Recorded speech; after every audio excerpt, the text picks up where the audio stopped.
Hey everyone, it's Dr. Hodges. Today I want to talk about exercise and how it can help. I am a board certified surgeon and I specialize in weight loss surgery, but I cannot begin to tell you how important it is that as my patients lose weight and it's easier for them to exercise, exercise is going to be critical in terms of helping them not just reach their long-term weight loss goals, but also helping them to maintain it. You know, the research is showing that you need to start with at least 150 minutes of exercise a week, and ultimately getting up to 350 to 400 minutes a week. So that's the difference between doing sustained activity, not just taking your little dog for a walk and then you stop and the dog's sniffing. I'm talking like an exercise program. You can't like half-bake this thing. That's the difference between doing 30 minutes 5 times a week to 60 minutes 5 times a week. And and I know in my practice, if I have somebody that's very deconditioned and I ask them, okay, now what I need you to do is I need you to go do some aerobics 5 times a week, and you got to do that for an hour. That's just not going to happen. It's just not going to happen. If I've had somebody that hasn't worked out ever, then like the idea that I'm going to get them to do that 5 times a week for an hour, that's just ludicrous. And that's for people that are deconditioned. Think about folks like regular people can't do that. People that are not morbidly obese, they're not consistently working out. And so I saw this great Instagram post on this chick, and I wish I knew what her name was. And she was a former Olympian, and she was doing her Get Ready With Me video. And she's like, okay, this is what I need to do to tell you how to get motivated to go work out. She's like, F it. It sucks. You don't want to work out. I didn't always want to work out, but you know what? You have to be disciplined and you just have to do it. You are going to wake up some days and you're not going to feel like doing a damn thing. Guess what? That happens to all of us. Happens to the best of us.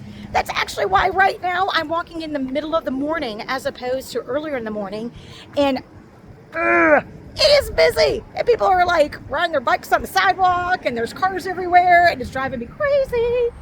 And I'm like, see, that's what happens when you don't stick to that routine.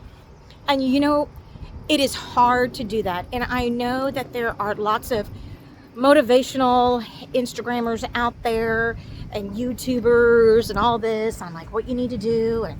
And I do think that trying to give God your first 15 minutes, even our pastor was talking about that. If that's how you can start your day, that is ideal.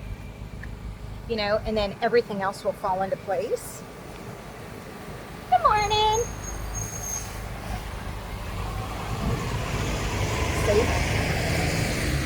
My dog's freaking out. Anyway,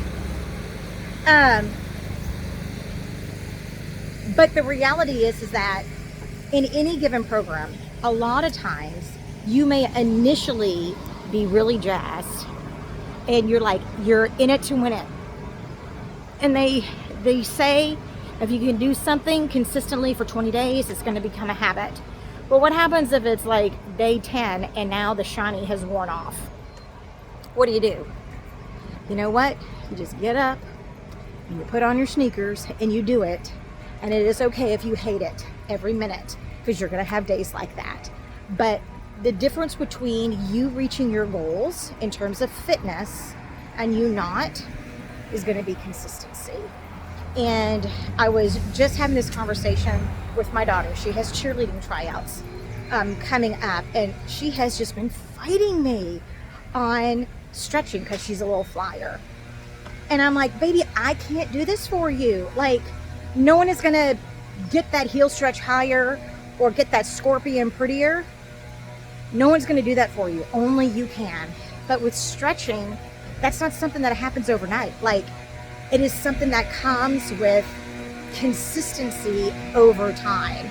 I mean, some people might be naturally limber, but in the end, you're still just going to have to do it. And guess what? It hurts and it sucks, and nobody wants to do it, which is why she fights me on it. But then I tell her, I'm like, well, do you want to be a flyer? She's like, yes. I'm like, okay, well, you got to put in the work. That's the same like when I was trying to get into medical school. You know what I did not feel like doing? Is studying for the MCAT. Specifically, studying organic chemistry for the umpteenth time, or physics. Like, I will tell you right now, as a surgeon, I don't use that stuff. I like cut on people every day. Or I talk to them about their health or nutrition or whatever. I'm not drawing out the Krebs cycle for them, okay? But guess what? It is something crappy that I had to do. In fact, I will never forget this. I lived in a small town when I was in high school, and I remember asking now it's ironic because now I really enjoy history, but at the time, at the time, I asked my history teacher, I was like, Coach, quick, because he was a coach, of course. It's like, why do we have to take history classes? And you know what his answer was? He said, because Charlotte, sometimes you have to learn to do things in life that you don't want to do. And I'm like, now as my adult self, it's probably not the answer I would have given a high school student. On the other hand, I think that there was some truth to that sentiment. That's how you need to view exercise. Are there people out there that just love to exercise? They really get their endorphin rush? Yes, and I will tell you, whenever I become much more consistent with my aerobic activity and when I'm walking, like, I really begin to crave it. I really like that dopamine rush that I get at the end of a nice long walk. It's easier for me to eat the right things because I feel better, and then I begin to slowly see the results, like the fruits of my labor. But that doesn't happen overnight. And it's just a matter of me being consistent. And so the biggest thing that I would tell you when it comes to exercise is that you have to be consistent. If you're going to start a strength training program, I would recommend just start going 2 days a week. If you go like too much, too often, I don't want you to get an injury. I also and if you lift too much weight, then you're going to end up being sore for the next 4 days, and then you're not going to want to do anything. So when it comes to strength training, low and slow, okay? You don't have to do 15 reps. Start off doing 8 reps. You don't even necessarily have to go to max capacity, especially if you've never worked out before. There are a plethora of different exercise videos online, and in fact, if you have an Amazon Prime account, you can download exercise videos for free. So if you don't know how to do an arm workout with dumbbells, like let's say you don't have, you're not a member of a gym, literally just Google on Amazon Prime, workout, arm workout. I promise you they will have one, okay? And just start off slow. Do it 2 times a week. And then slowly work up, okay? That also goes whenever it comes to doing aerobic exercise. If you've never worked out before, probably not super wise for you to go to a boot camp class because that's going to kick your butt. Not that that's bad, but I'm just saying you may end up being sore for the next 5 days, and now you don't want to do anything. And now your knee's going to go down because you don't want to do anything. So a better thing to do is start off slow, okay? Or if one of your friends has managed to get you to go to one of those boot camp classes or to Zumba or whatever it is, it's okay, just stay in the back. They will always have a modified exercise. Sometimes whenever you're doing aerobic exercise, they have you moving your arms and moving your legs. Maybe the best thing to do is not include your arms because you're still going to get your heart rate up just by doing the leg motion. The other thing would be is if you're doing the leg motion, sometimes to get your heart rate up, they'll add in, like they'll make it a jump. So instead of just doing high knees, it's like you're doing a jump high knee. Don't do that. Just bring your knees up.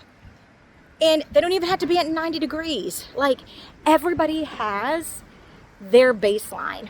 And if you have not been working out, You have to start at your baseline.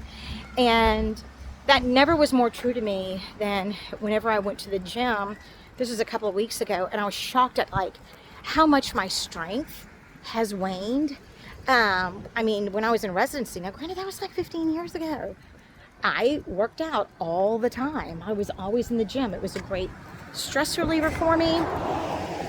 And I could do it. Leg extensions and the pushes and all this stuff. And I was getting pretty strong. Now, if I go do any of those machines, my weight that I can tolerate and what I max out at, I mean, it is half the weight. And it was shocking. And I'm like, oh my God, I am like really weak. And I'm 49.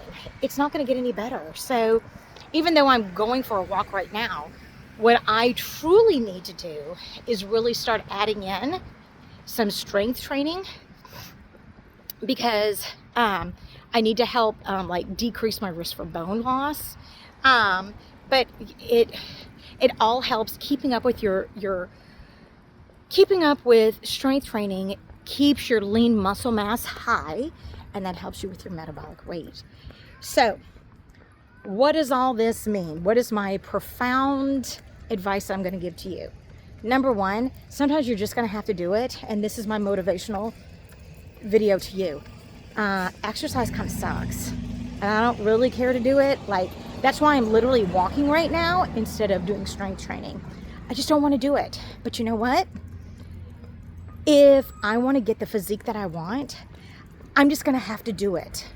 And there's no ifs, ands, or buts. There's no easy way around it. So this is me motivating you. Just go do it. You'll be happier in the end.